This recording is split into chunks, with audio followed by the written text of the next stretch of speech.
Fala Dev, beleza? Mais um vídeo aqui pro canal do YouTube da Rocket City e eu tô aqui pra trazer, na verdade, pra você as novidades e também a minha opinião sobre as novas features do Next 13, que foi anunciado agora na NextConf no dia 25 de outubro de 2022. Com ele veio várias novas funcionalidades pro framework mais famoso aí do ecossistema React, e eu tô aqui também pra te dar todo o resumão do que você precisa se atentar aí pras novas atualizações, o que você precisa cuidar nos projetos que você já tem no ar e também quais são as features que eu mais curti dessa nova versão do framework. Eu já vou te avisando, pega o cafezinho, pega a água, porque assim, tem bastante coisa, mas o mais legal de tudo é que tem umas coisas que vão mudar meio que bastante até a forma com que a gente pensa na criação de aplicações front-end daqui pra frente.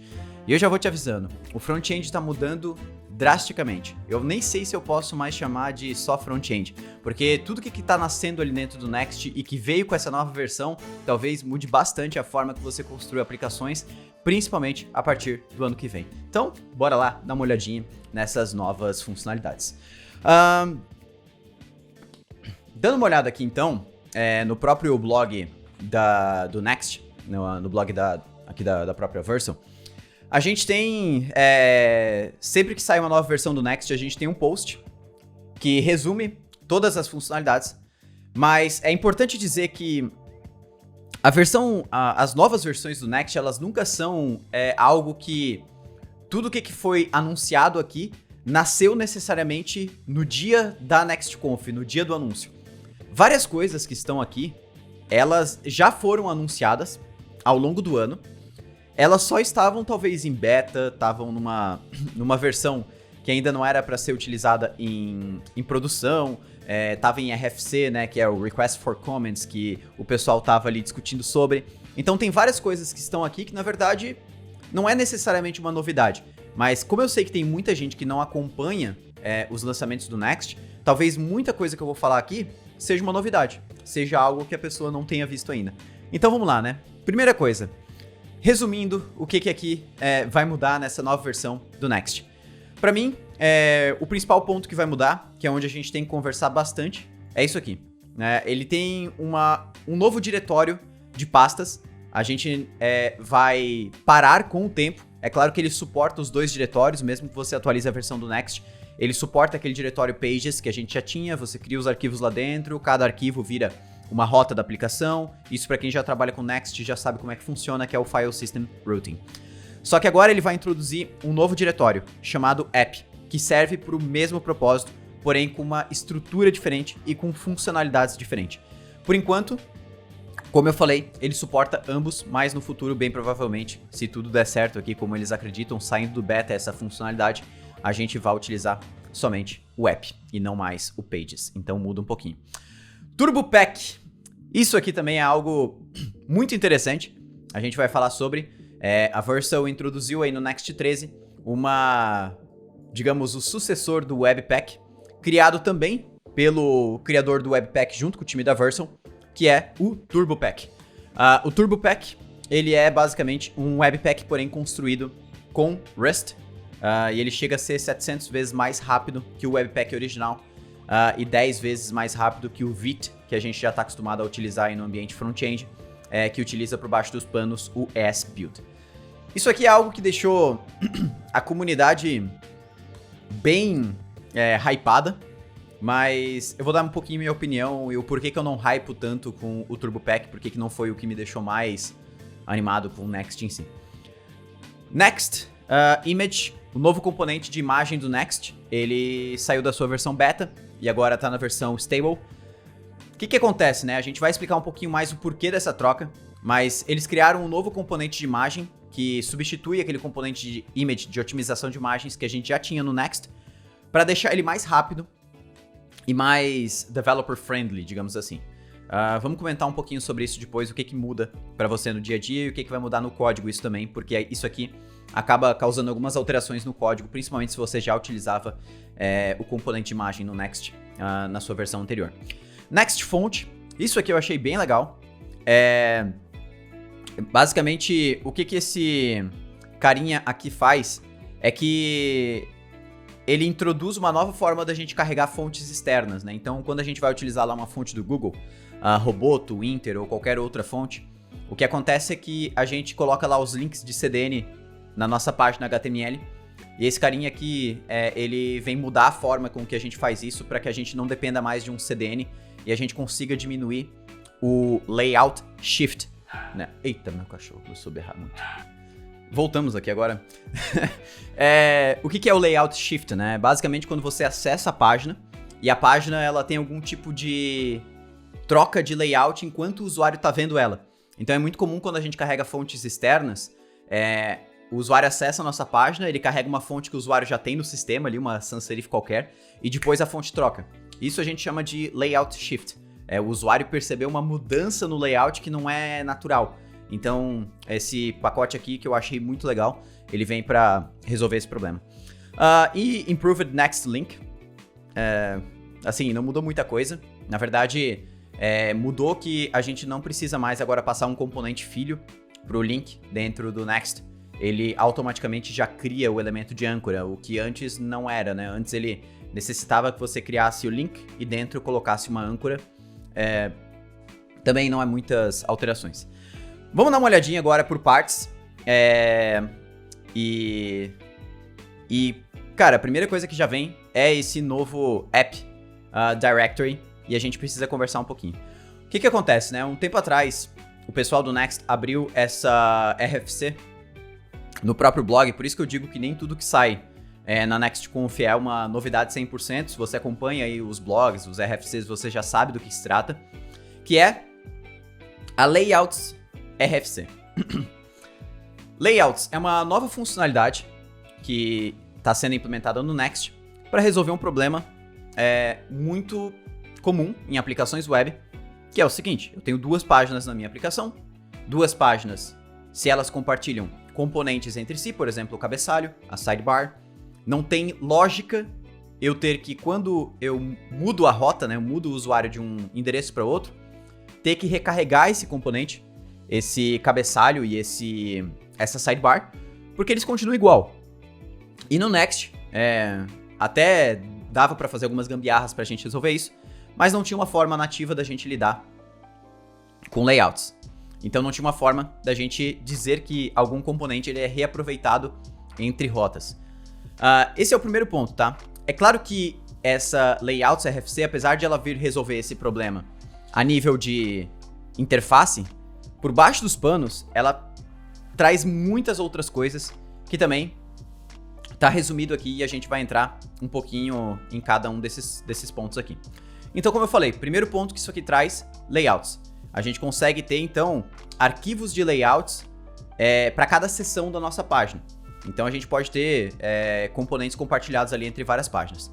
Segundo ponto, que aqui que eu acho que é onde essa versão 13 do Next brilhou e vai mudar bastante a maneira da gente pensar na maneira que a gente desenvolve páginas e componentes ali dentro, que é a utilização de Server Components. E aí, lendo aqui, Making Server First the default for the most dynamic applications. O que isso aqui quer dizer, né? O Next, ele nasceu lá em... sei lá que ano que o Next nasceu necessariamente, mas o Next nasceu muito com a proposta de ser uma solução para a gente ter server-side rendering, ou seja, uma renderização pelo lado do servidor, em páginas, em aplicações front-end, a fim de a gente conseguir ter SEO, por exemplo. E com o tempo isso foi evoluindo.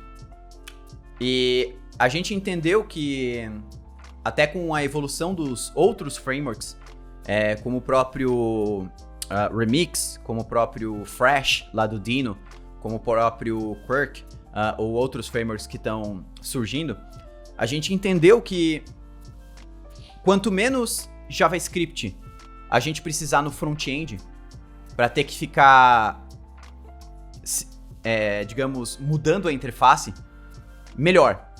Ou seja, o máximo de coisas que a gente conseguir trazer pronto da interface pelo lado do servidor, melhor, porque é menos JavaScript no nosso bundle front-end, no nosso código front-end, para o navegador ter que carregar e, consequentemente, nossa aplicação fica mais leve.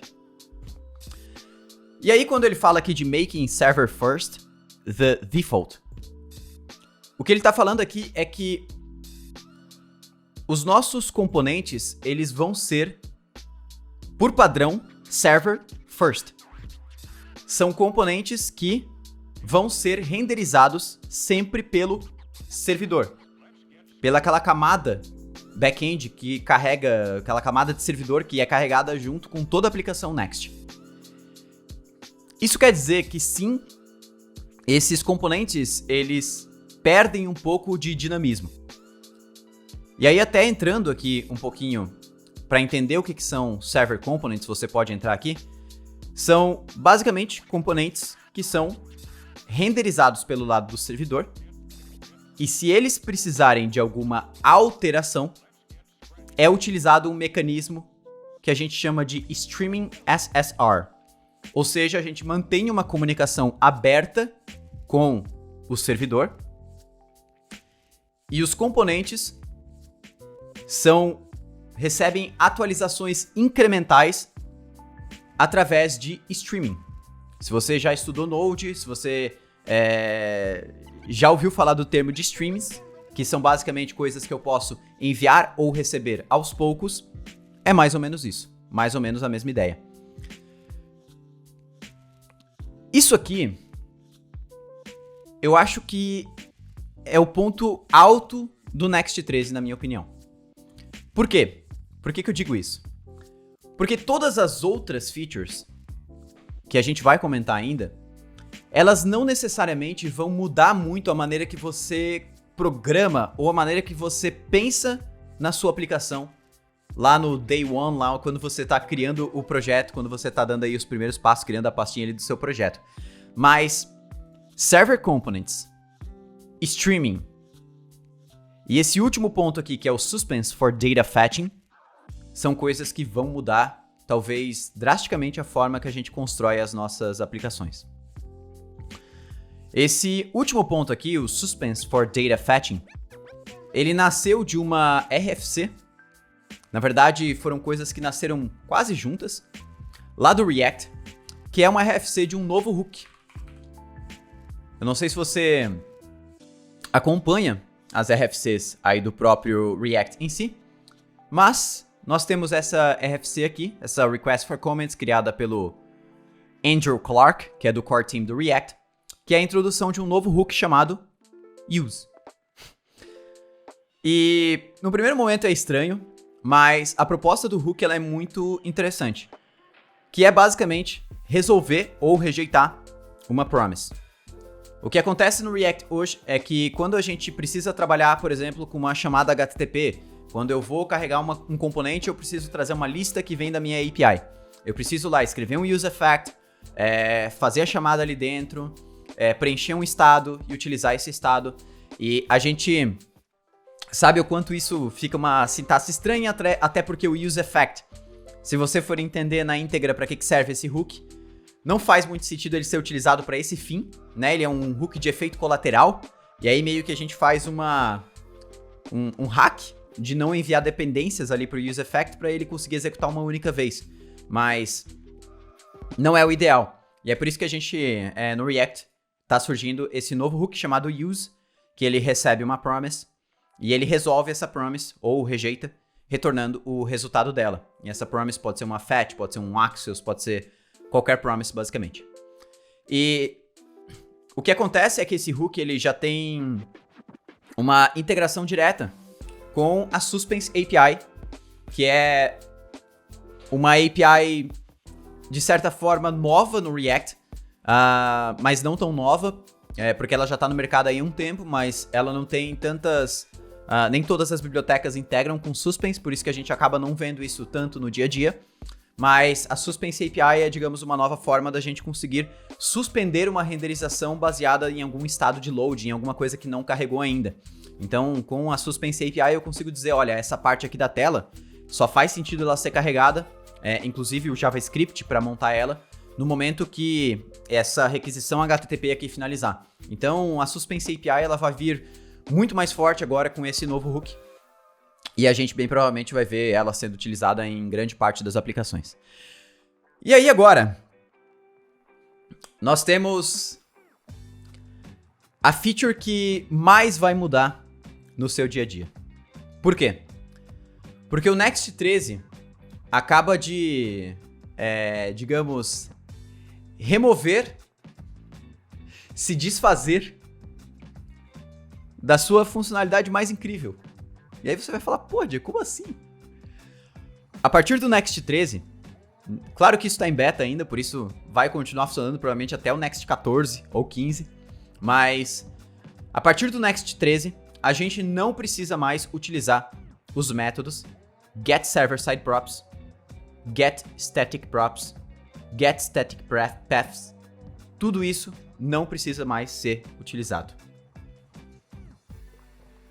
Por quê? O Next agora vai ter um mecanismo de geração estática por nível de request. O que eu quero dizer com isso? É muito comum, quando a gente está aprendendo a trabalhar com geração estática no Next, a gente cair num problema mais simples do mundo para geração estática, que é o seguinte. Eu gerei uma página estaticamente. Imagina a home do meu site.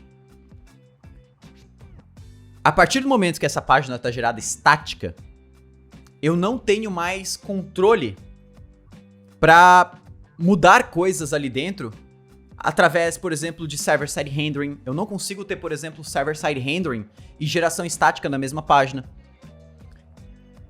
Eu não consigo ter páginas estáticas, porém com um conteúdo de certa forma dinâmico baseado no usuário que está logado na aplicação.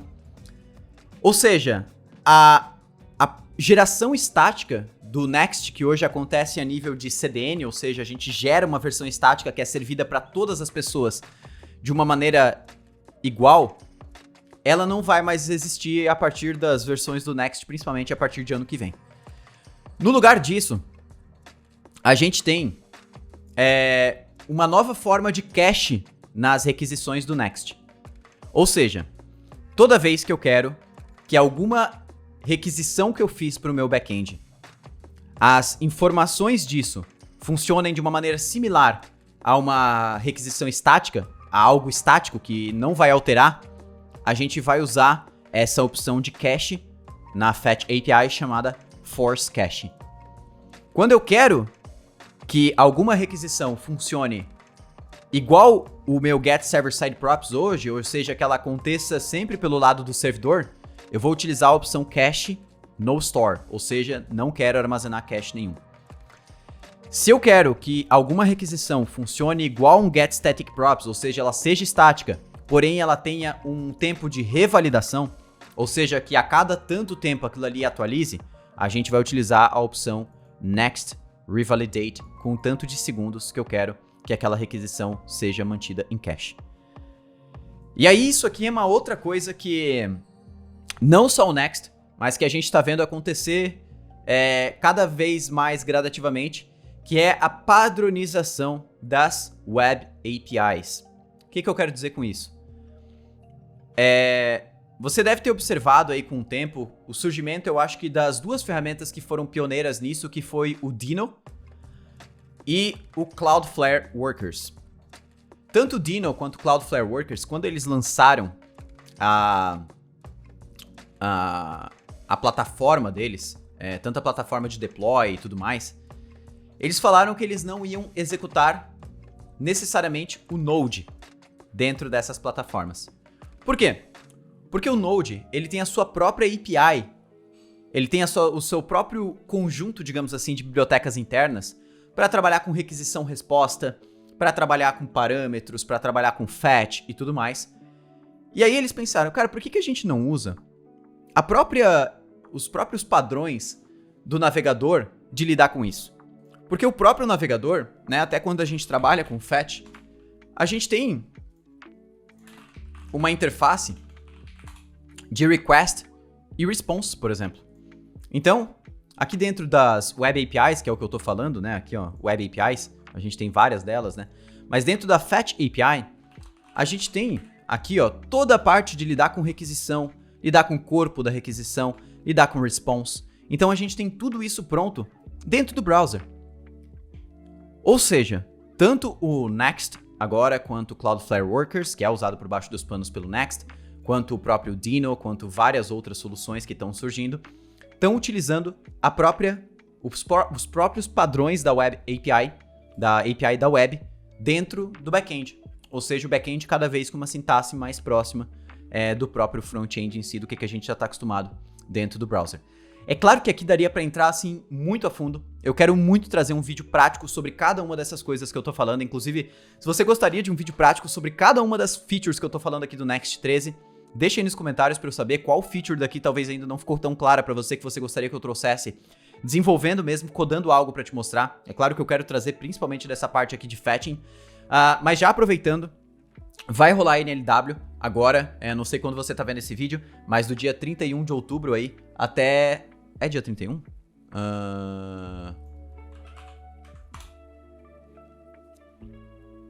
Dia 31 de outubro a dia 4 de novembro vai rolar NLW. E lá a gente vai utilizar o Next. Inclusive eu já quero trazer pelo menos alguma funcionalidade na prática aí do Next 13. Então cola lá que vai ser massa demais a gente codar esse último NLW do ano aí juntos. E lá vai ser uma NLW, assim, se você já participou de algum evento da Rocket, vai ser o maior NLW que a gente já fez até hoje, tá? Vai mudar bastante algumas tecnologias de back-end, a gente vai usar Next, vai usar Fastify, vai usar, cara, bastante coisa legal. Inclusive, outro ponto antes de eu continuar aqui, algo que não teve muito highlight nessa versão do Next 13, mas que é importante falar, o Next 13 agora ele vem com TypeScript por default. O JavaScript ele é a opção secundária. Então, bom, algo que eu já venho falando desde 2018, cada vez mais o TypeScript vai tomar o lugar, então é importante aprender. Aí a gente vem para próxima feature aí do Next 13, deixa eu dar um gole d'água aqui antes da gente continuar, que é o TurboPack. TurboPack, de maneira muito resumida, é um novo bundler criado em Rust pelo time da Vercel, inclusive pelo próprio criador também do Webpack. Então, calma, ele não tá triste em substituir o Webpack, porque ele também trabalha na Vercel. E eles criaram um novo bundler 700 vezes mais rápido que o Webpack, 10 vezes mais rápido que o Vite e 4 vezes mais rápido no processo de cold start, ou seja, quando a aplicação precisa inicializar do zero, sem um cache ainda, que o Webpack. E aí, aqui tem algumas comparações, eles comparam com o Next 12 também, que utiliza o SWC, também escrito em Rust, para fazer o processo de compilação. Compara com o Vite, que utiliza o S-Build. E cara, isso aqui é muito massa. A gente vai ver cada vez mais Rust sendo utilizado para developer tooling, assim, para esses ferramentais, por volta do desenvolvimento. Mas, cara, por que isso não me empolga tanto, tá? E por que eu não foi a coisa que mais me hypou? Porque isso aqui, no final das contas, assim, não vai mudar tanto no dia a dia de desenvolvimento. Sendo bem sincero, performance não era o ponto que mais me atrapalhava no Next. Performance de bundling, de build e tudo mais. Beleza, dava pra ser melhor, mas não era o que mais me doía, sabe? Ali não me atrapalhava no desenvolvimento, ter 10 milissegundos a mais ali no processo de restart da aplicação. Então, assim, é massa, é incrível o trabalho, só que no dia a dia, para desenvolvimento, isso aqui acaba não mudando tanto. Então, não é algo que eu vou investir tanto tempo e ficar explicando. Próximo ponto, o Next Image, que eu já tinha falado ali um pouquinho antes, que vai mudar também. O Next Image é outra coisa que já tinha sido falada há muito tempo, não é algo novo, já dava para utilizar através de next/future/image, só que agora ele está estável. Quais são as principais coisas que muda aqui no Next Image? Ele faz uso de algumas propriedades nativas que as imagens têm no HTML, então a parte de lazy loading do HTML que agora é nativo, antes o Next implementava na mão isso e por isso o componente ficava muito mais complexo. Outra coisa muito legal que eu acho da nova versão do Next Image é que ele não tem mais...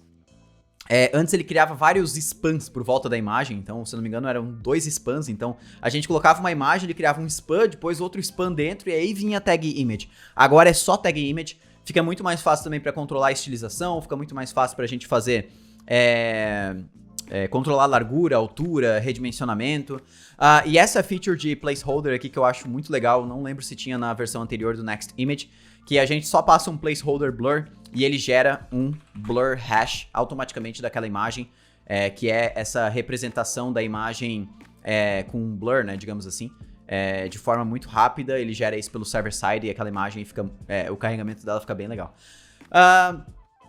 Next Font, como eu já tinha falado, então uma nova forma da gente carregar fontes, tanto do Google quanto fontes locais. Ele vai basicamente interceptar requisições para carregamento de fonte. As requisições não vão mais ser enviadas pelo Google no browser, elas vão ser feitas via server-side rendering, então a fonte já vem carregada no primeiro momento que a pessoa carrega a nossa aplicação. Next Link, a gente não precisa mais ter a âncora, como eu falei dentro do link, agora é diretamente usar o link e usar a âncora, mas se a gente botar a âncora, também não vai mudar nada, ele vai continuar funcionando. O Next Link, o Next ele tem um Code Mod, então a gente consegue usar os Code Mods do Next para fazer a migração também para o Next 13. E aí, OG Image Generation, outra coisa que tá disfarçada necessariamente de novidade, mas é algo que já foi anunciado aí um tempo pela Vercel, que é o Satori, ou Satori, não sei exatamente como é que se pronuncia, mas ele é basicamente um gerador de imagens a partir de HTML e CSS. Então ele pega HTML e CSS e transforma em SVG. Antigamente a gente tinha que fazer isso aqui utilizando o Puppeteer da Google, que ele era um headless browser, né, um headless Chrome, que basicamente a gente conseguia usar SDKs do browser, por exemplo, tirar uma foto, converter em PDF ou qualquer coisa assim de uma página HTML. Só que isso aqui era muito pesado, principalmente para rodar dentro de ambiente serverless, que é o que a Vercel utiliza ali por baixo dos panos. Era bem pesadinho. E agora eles criaram, digamos, uma forma própria de converter HTML em HTML e CSS em SVG. Para que isso, né? Isso aqui é muito utilizado para gerar de forma dinâmica aquelas imagens de embed, né? As famosas Open Graph Images, né? Que foi como o Facebook introduziu esse conceito, que é quando a gente compartilha um link da nossa página, ela vem aquela imagem, né, no embed. Só que aquelas imagens, elas são geralmente estáticas, chatas de ficar dando manutenção, principalmente quando a gente tem sites que eles têm conteúdos incrementais, né, blogs, e-commerce, que eles vão tendo novos conteúdos toda hora. Então, a gente consegue gerar tudo isso de forma automatizada ali, com um template, digamos assim.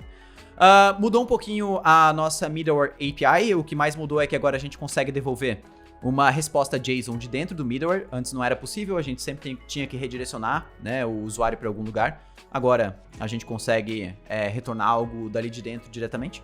Legal, principalmente para usar nas APIs, né? Então ele já dá o próprio exemplo aqui, né? Antes a gente tinha o middleware muito foco para ser utilizado em páginas, mas agora ele também tem foco para ser utilizado dentro das APIs do Next. E aqui já fica aí uma levantada de bola para não dizer que eu não falei sobre isso no futuro, né? Será que a gente vai ver o Next cada vez mais também atacando o lado do back-end, não só o front, ou seja, se transformando cada vez mais num framework full stack e não num framework necessariamente voltado ao front-end com uma camada de back-end ali dentro? Fica aí o levantamento e quero saber da sua opinião aqui embaixo nos comentários. Cara, isso aqui foi basicamente um resumão de tudo o que mudou no Next. E eu espero que você tenha conseguido entender para onde que a gente está caminhando e também com o que você não precisa se preocupar agora. Tudo o que eu falei aqui, você não precisa necessariamente da noite pro dia sair aprendendo. As coisas que mais vão mudar, que é aquela parte do app lá com Server Components, Streaming SSR, tudo isso está em beta, tudo isso pode mudar ainda, tudo isso pode ter a sua API transformada e tudo isso não impacta nas suas aplicações atuais. Então o mais importante agora é relaxar, esperar os vídeos do YouTube aí que a gente vai liberar nas próximas semanas, próximos meses sobre as novas atualizações do Next, tomar uma água, tomar um café e continuar desenvolvendo seus projetos da maneira que você já sabe, da maneira que você já está acostumado ou acostumada, que as novidades sobre as novas versões pode deixar que eu trago aqui para você ficar por dentro de tudo. Então, eu vou me despedindo por aqui, um grande abraço e não esquece, se você quer que eu traga essas funcionalidades do Next na prática aqui pro YouTube, deixa um comentário aqui embaixo, deixa um like nesse vídeo e também participa da próxima edição do NLW que vai rolar na semana que vem, aí no dia 31 de outubro, que lá a gente já vai utilizar o Next 13 com pelo menos alguma dessas funcionalidades já integradas na nossa aplicação. E eu te vejo lá, hein? Grande abraço e tchau!